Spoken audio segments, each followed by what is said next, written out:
This is a story from 1962 about a girl, a lighthouse, and the choice she had to choose. Her name was Eleanor Mae, just 17 years old, living in a lighthouse on the cliffs of grey and cold. Her father kept the light burning every single night, while she dreamed of distant cities and a more glamorous life. She'd watch the ships pass by and then wonder where they'd go, to Paris, Rome, or London, places she would never know. Her mother died in childbirth, so it's just been them two. A lonely life of solitude with nothing much to do.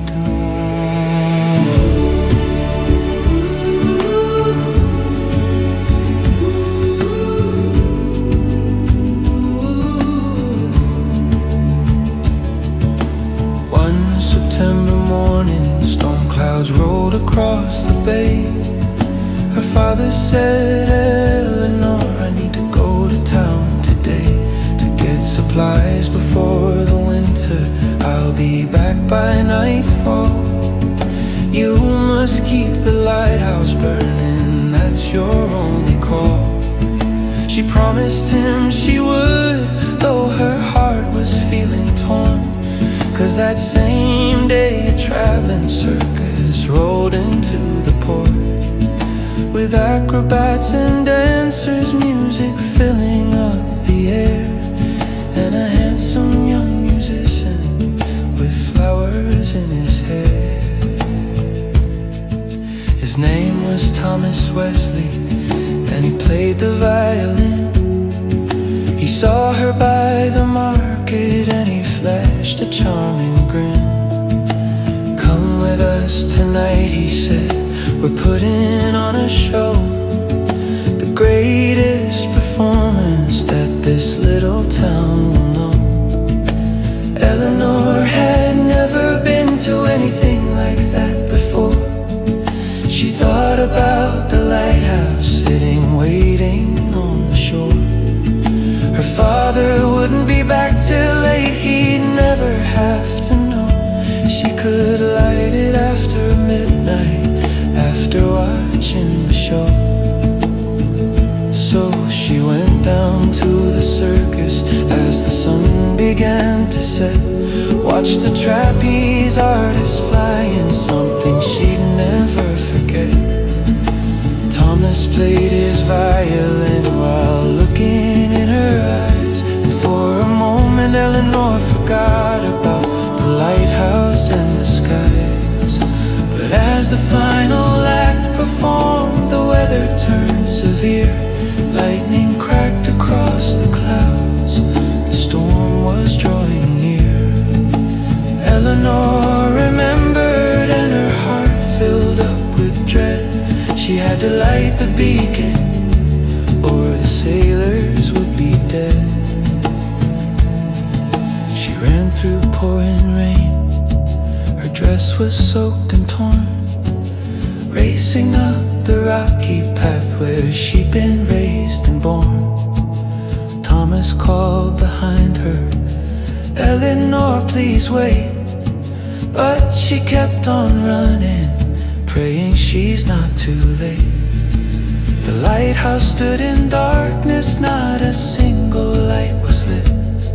She climbed the spiral staircase, every second each footstep split. Her hands were shaking badly as she tried to light the flame. Through the window she could see a ship approaching through the rain. The match kept getting soaked by rain that leaked through broken panes. Her fingers numb and trembling, desperate through the pain. Finally the wick caught fire, the beacon blazed to life, just as the ship was moments from colliding with the knife. Sharp rocks that lined the shoreline, hidden underneath the foam. The captain saw the warning and he home.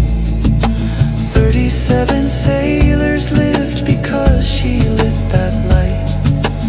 Eleanor collapsed there crying through the storm that night. Her father found her sleeping by the lighthouse at the dawn, wrapped her in his coat and asked her gently what went on.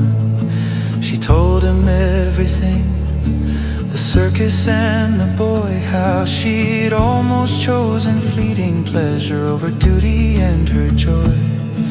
He held her close and whispered, "Daughter, you came back. When it mattered most, you made the choice many lacked. You could have had your freedom, could have run away with him, but you chose to save those sailors and you kept the beacon trim."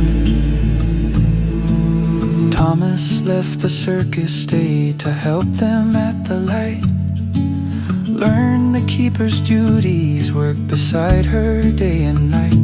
5 years later they were married underneath the lighthouse beam. Eleanor had found adventure, family, and her dream. Sometimes the greatest stories aren't about the ones who leave, but about the ones who stay and learn what they believe. The lighthouse still stands today upon that cliff so high, where Eleanor and Thomas raised their children toward the sky.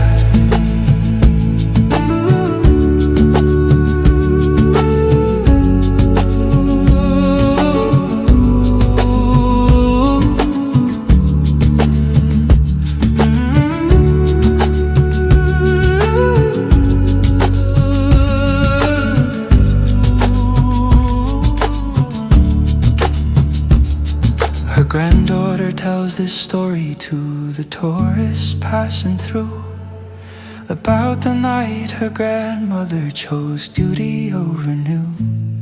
It's a lesson about honor, about the choices that we face, about finding where you're